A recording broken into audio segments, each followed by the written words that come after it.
Na saka ki a raina, ki rike na amana, ni ma za na rike ki amana mai suna.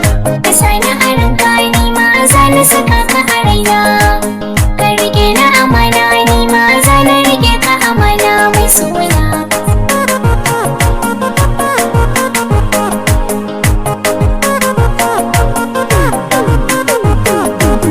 Yanayi sai daɗi in har gaki ina kallon ki.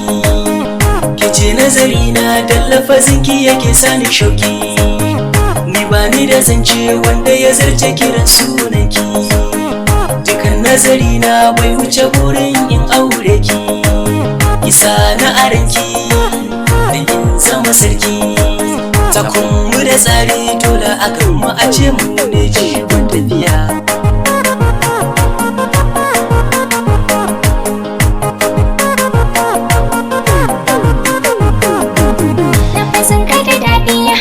Sani ina ta zumuɗi da kayi bayani sai sautin ka ya sani nishaɗi.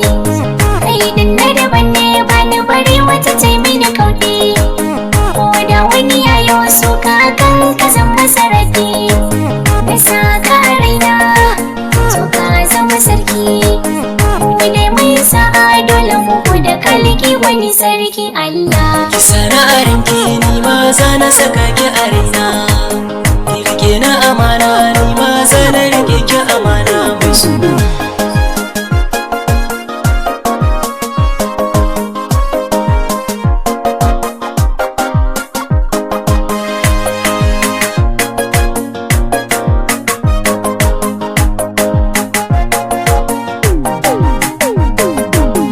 Ka sani a ranka, ni ma za na saka ka a raina, ka rike na amana, ni ma za na rike ka amana mai suna.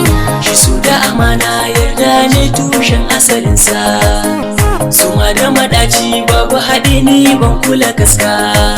Kyawu na halinki ya sake ka zan bishiya mai rasa, bayyanar ki waje shi ne ke sanya gudun farfasa.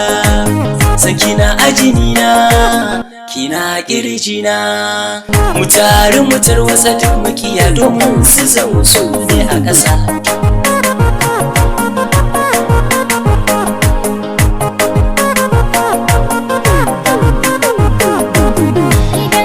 Ya zama domin shi ne kudirina, raina fansa ne gare ka gajin uban ƴaƴana.